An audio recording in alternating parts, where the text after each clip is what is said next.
Ada orang-orang yang ditawarkan MLM bilang trauma. Nah, ini adalah orang-orang yang sudah pernah mencoba MLM. Pernah coba, gagal. Nah, karena mereka pernah coba dan gagal masa lalunya, mereka menganggap masa depannya nggak mungkin bisa berhasil. Karena udah pernah coba. Orang yang trauma, orang yang percaya dengan kalimat ini. Apakah masa lalu menentukan masa depan? Mereka percaya bahwa masa lalu menentukan masa depan. Itu adalah orang-orang yang trauma, Bapak Ibu. Padahal kalimat ini tidak benar. Apakah masa lalu menentukan masa depan? Tidak. Kita hanya perlu belajar dari masa lalu. Tapi jangan jadikan masa lalu sebagai pedoman. Masa lalu tidak menentukan masa depan Anda. Makanya di bisnis MLM kita nggak peduli masa lalu Anda. Mau masa lalu Anda pernah gagal atau pernah sukses, yang kita lihat hanya masa sekarang dan masa depan yang kita mau tuju. Saya sering ketemu orang ya, dia udah pernah coba berbagai macam MLM, lalu ada ketakutan untuk memulainya. Waktu saya ngobrol sama dia di follow up, saya bilang begini, Pak, Bapak pernah mencoba beberapa MLM, gagal itu biasa Pak. Banyak orang pernah gagal, tapi mereka berani mencoba lagi berhasil. Nah, Bapak pernah coba di MLM yang dulu beberapa tahun yang lalu gagal. Nggak apa-apa, Pak. Bapak kan belum pernah bekerja sama dengan saya. Bapak kan belum pernah join MLM saya. Bapak kan belum pernah kerja sama dengan tim saya. Dulu Bapak pernah gagal, mungkin timnya nggak cocok. Tapi sekarang MLM kami punya produk yang berbeda. Kondisi Bapak pun berbeda. Mungkin dulu Bapak gagal, karena Bapak masih belum punya pengalaman. Siapa tahu sekarang Bapak punya kondisi yang udah berbeda. Siapa tahu teman-temannya Bapak sudah siap untuk jalankan MLM ini. Jadi walaupun Bapak pernah gagal, jangan takut untuk coba sekali lagi. Dan kali ini harus berhasil. Ya, itu yang saya katakan. Ingat Bapak Ibu, masa lalu hanya untuk pelajaran, bukan untuk jadikan pedoman. Masa Anda nyetir mobil, lihatnya kaca spion, lihat belakang terus, kan bahaya.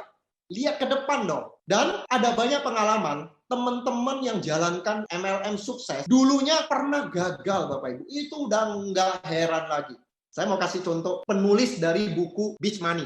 Namanya Jordan Adler. Nah, dalam buku ini, kalau Anda baca, Jordan Adler tulis pengalamannya. Dia 10 tahun menjalankan 11 MLM dan gagal total. Halaman 10 Jordan Adler tulis, saya telah membuktikan berulang-ulang bahwa saya tidak pandai dalam bisnis jaringan. Bahkan tiap kali saya bergabung dengan perusahaan, teman-teman saya mengejek. Saya jadi terkenal karena bergabung dengan perusahaan, bersemangat, dan kemudian berhenti. Jadi dia bilang, saya telah membuktikan berulang-ulang bahwa saya tidak pandai dalam bisnis MLM. Gara-gara apa? 10 tahun gagal di 11 MLM. Tapi untung Jordan Adler tidak trauma. Dia berani mencoba MLM ke-12. Dan MLM ke-12 mengubah hidupnya. Dia jadi top income, income-nya besar sekali. Hingga saat ini dia menikmati passive income dari MLM ke-12 yang dia join. 11 MLM gagal Bapak Ibu, nggak trauma. Nah Anda pernah gagal berapa MLM? 1 MLM trauma, 2 MLM trauma. Banyak contoh orang yang nggak pernah trauma, akhirnya mereka menikmati kesuksesan. Saya suka dengan cerita The Pike Syndrome, Bapak Ibu. Di YouTube ada video tentang The Pike Syndrome. Ini adalah sebuah percobaan yang dilakukan seorang profesor. Ada ikan pike ditaruh di sebuah akuarium. Lalu dia taruh ikan-ikan kecil yang jadi makanan ikan pike ini, tapi ikan kecil ini ditutupin pakai sebuah tabung di dalam akuarium itu. Yang membuat si ikan pike ini nggak bisa memakan ikan kecil ini. Kenapa? Karena terhalang oleh kaca. Jadi setiap dia mau mematok si ikan kecil ini, moncongnya kena ke kaca. Dia coba berulang-ulang, dia nggak bisa memakan ikan kecil yang ada di dalam tabung itu. Lama-lama ikan pike ini jadi trauma Bapak Ibu. Karena moncongnya sakit. Setiap mau makan, terantuk sama kaca. Dan akhirnya di video itu, ikan pike ini diam. Tidak lagi mencoba untuk menyergap ikan kecil itu. Setelah ikan pike itu berhenti, lalu dalam percobaan itu, tabung yang menutupi ikan kecil itu diangkat. Dan kali ini, si ikan-ikan kecil itu berseliweran di sekitar ikan pike ini. Dan si ikan pike ini tetap diam. Tidak mencoba mengakan ikan kecil itu. Kenapa? Karena dia trauma.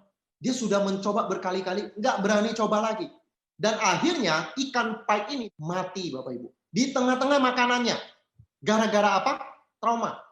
Jadi binatang itu bisa trauma. Manusia juga bisa trauma. Yaitu orang-orang yang udah pernah gagal di MLM. Begitu ditawarin lagi, dulu saya pernah gagal, berarti masa depan saya bukan di MLM. Banyak juga orang yang trauma, kasihan sekali Bapak Ibu. Ya, oke, jadi jangan pernah trauma, berani mencoba Bapak Ibu.